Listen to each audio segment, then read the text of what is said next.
नमस्कार। आज हम एक ऐसे सॉफ्टवेयर की बात कर रहे हैं जिसके बारे में इकोनॉमिक्स और फाइनेंस में अब जानते हैं, काफी सुना जाता है। ई व्यूज मतलब इकोनोमेट्रिक व्यूज। जी। हमारे पास असाइनमेंट ऑन क्लिक का एक लेख है, ई व्यूज अर्थमितीय विश्लेषण का विस्तृत दिग्दर्शन। तो आज हम उसी पर थोड़ी गहराई से चर्चा करेंगे। बिल्कुल। तो मिशन ये है कि समझें कि भाई ये सॉफ्टवेयर आखिर इतना पॉपुलर क्यों है।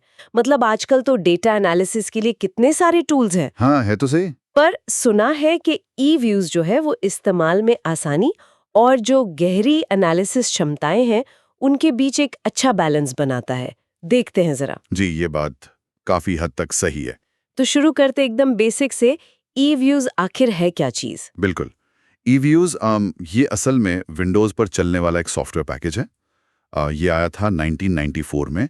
माइक्रो टीएसपी नाम का एक सॉफ्टवेयर था उसके बाद। अच्छा। और ये खास तौर पर बना है time series data, cross sectional data और पैनल डेटा के साथ काम करने के लिए। हम्म। आप ऐसा सोचिए कि इसमें स्प्रेडशीट जैसी आसानी है, डेटाबेस की थोड़ी ताकत है और इनको मिला दिया गया है सांख्यिकीय और अर्थमितीय विश्लेषण के औजारों के साथ। और जून 2024 तक तो इसका वर्जन 14 आ चुका है। ठीक है, ये तो समझ आया कि ये क्या है। लेकिन सवाल ये उठता है कि आज के समय में जब आर है, पाइथन है, जो मुफ्त भी हैं और बहुत पावरफुल भी माने जाते हैं, तो कोई ई व्यूज क्यों इस्तेमाल करे? इसका मतलब खास बात क्या है? ये बहुत अच्छा सवाल है। देखिए, मेरे हिसाब से ईव्यूज की सबसे बड़ी खूबी है इसकी पहुंच। पहुंच मतलब? इसने जो जटिल अर्थमितीय विश्लेषण होता है ना, हम्म। जिसके लिए पहले अच्छी खासी कोडिंग जाननी पड़ती थी, हाँ हाँ। उसको एक पॉइंट एंड क्लिक इंटरफेस के जरिए आम लोगों तक पहुंचा दिया। मतलब अर्थशास्त्रियों, विश्लेषकों तक। ये एक तरह से कह सकते हैं कि अर्थमिति का लोकतंत्रीकरण था उस समय।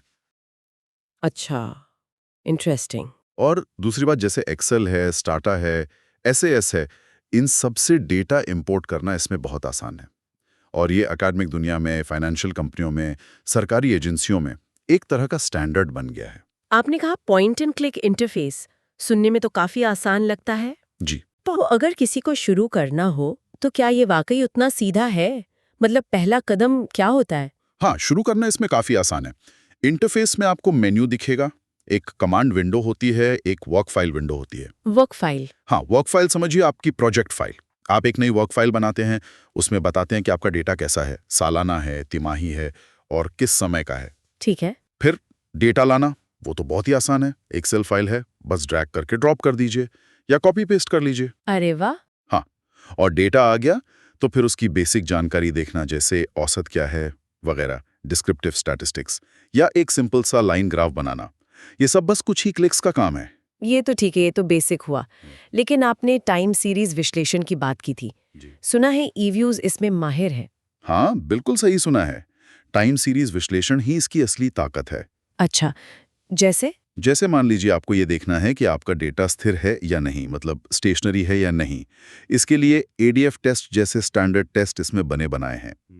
या अगर आपको अरीमा मॉडल से फोरकास्टिंग करनी है, पूर्वानुमान लगाना है। हाँ, अरीमा तो काफी सुना है। जी, तो उसका सही ऑर्डर क्या होगा, ये पता करने के लिए कुरिलोग्राम, एसीएफ, पीएसीएफ ग्राफ बनाने की सुविधा है। फिर आप अरीमा मॉडल बना सकते हैं, भविष्य का अनुमान लगा सकते हैं। और ये अनुमान कितने सही हैं ये भी पता चलता है। हाँ, बिल्कुल। उसके लिए आरएमएससी जैसे मैट्रिक्स हैं, वो भी आसानी से कैलकुलेट हो जाते हैं। और वर्जन 14 में तो एक और बढ़िया चीज आई है। फेसबुक का जो प्रॉफिट टूल है ना, हाँ, सुना है उसके बारे में। उसको भी इसमें इंटीग्रेट कर दिया गया है। तो अब और भी एडवांस्ड फोरकास्टिंग थोड़ी आसान हो गई है। वाह, ये तो वाकई टाइम सीरीज के लिए काफी कुछ है।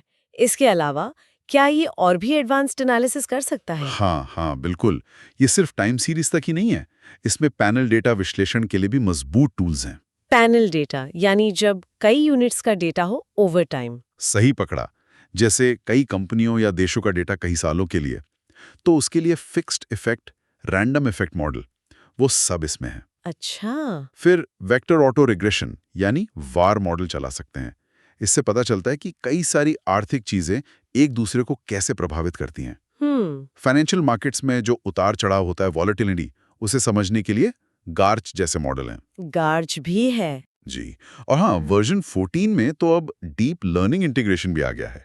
मतलब केरस, टेंसरफ्लो जैसी जो मॉडर्न मशीन लर्निंग तकनीकें हैं, अच्छा। उनका इस्तेमाल भी अब ईव्यूज के अंदर ही हो सकता है, मुश्किल पैटर्न्स खोजने के लिए। और हाँ, अगर किसी को काम ऑटोमेट करना है, बार बार वही एनालिसिस करना है, तो इसकी अपनी एक कमांड लैंग्वेज भी है। ये तो मतलब काफी सारी क्षमताएं हैं इसमें। तो असल दुनिया में कौन लोग इसे ज्यादा इस्तेमाल करते हैं? कहाँ काम आता है ये सब? देखिए, इस्तेमाल तो कई जगहों पर है। एकेडमिक दुनिया में तो बहुत होता है, रिसर्च के लिए, पढ़ाने के लिए, असली डेटा पर थ्योरी टेस्ट करने के लिए। फिर फाइनेंशियल एनालिस्ट खूब इस्तेमाल करते हैं। स्टॉक की कीमतें फोरकास्ट करनी हो, एक्सचेंज रेट का अनुमान लगाना हो, रिस्क मैनेजमेंट करना हो। और सरकारें? हाँ, सरकारी एजेंसियां भी इसे यूज करती हैं। जैसे बेरोजगारी दर का अनुमान लगाना है या मुद्रास्फीति यानी महंगाई दर का पूर्वानुमान लगाना है। इन सब मैक्रो इकोनॉमिक इंडिकेटर्स के लिए। सुनने में तो ये सब बहुत अच्छा लग रहा है, पर परफेक्ट तो कुछ नहीं होता। क्या इसमें कुछ कमियां भी हैं, कुछ सीमाएं? हाँ, बिल्कुल हैं, कमियां तो हैं। जैसे इसके जो ग्राफ बनते हैं, विजुअलाइजेशन, हाँ। वो उतने फ्लेक्सिबल या कस्टमाइजेबल नहीं है जितने आर या पाइथन में होते हैं। अच्छा। और जो स्टूडेंट वर्जन आता है छात्रों के लिए, उसमें कभी-कभी कुछ बग्स मिल जाते हैं और डेटा सेव करने या एक्सपोर्ट करने पर कुछ लिमिटेशंस होती हैं। और कीमत? हाँ, कीमत एक बड़ा फैक्टर है। पूरा वर्जन काफी महंगा है, करीब $1650 एक साल का, वहां से शुरू होता है। ओह, ये तो काफी है। जी, और अगर आपको एडवांस काम करना है, ऑटोमेशन करना है, तो फिर वो पॉइंट एंड क्लिक से हटकर इसकी कमांड लैंग्वेज सीखनी पड़ती है। तो वो आसानी वाली बात थोड़ी कम हो जाती है। हाँ, उस लेवल पे। और विकल्प तो हैं ही, जैसा आपने शुरू में कहा, आर है, मुफ्त है, पर सीखने में टाइम लगता है। स्टार्टा है, वो काफी यूजर फ्रेंडली है, पर वो भी महंगा है। और पाइथन तो है ही, बहुत फ्लेक्सिबल है, पर उसके लिए प्रोग्रामिंग आनी चाहिए। तो कुल मिला के ऐसा लगता है कि ईव्यूज उन लोगों के लिए एक मजबूत चॉइस है जिन्हें पावरफुल अर्थमितीय विश्लेषण तो चाहिए, पर शायद वो कोडिंग की गहराइयों में नहीं उतरना चाहते, कम से कम शुरुआत में। बिल्कुल सही। ईव्यूज जो है, वो एक तरह से सरलता और जटिल विश्लेषण के बीच एक पुल का काम करता है। और आज भी, खासकर अर्थमिति और माइक्रो इकोनॉमिक्स जैसे क्षेत्रों में, ये एक अहम और वैल्यूएबल स्किल बना हुआ है। जी, और जाते जाते एक सवाल सबके सोचने के लिए छोड़ जाते हैं। जिस तरह से आर और पाइथन जैसे ओपन सोर्स, मुफ्त और ज्यादा लचीले उपकरण लगातार बेहतर हो रहे हैं, खासकर विजुअलाइजेशन और मशीन लर्निंग में, तो ईव्यूज को भविष्य में अपनी जगह बनाए रखने के लिए अपनी कीमत और अपनी क्षमताओं के साथ किस तरह से और विकसित होना होगा?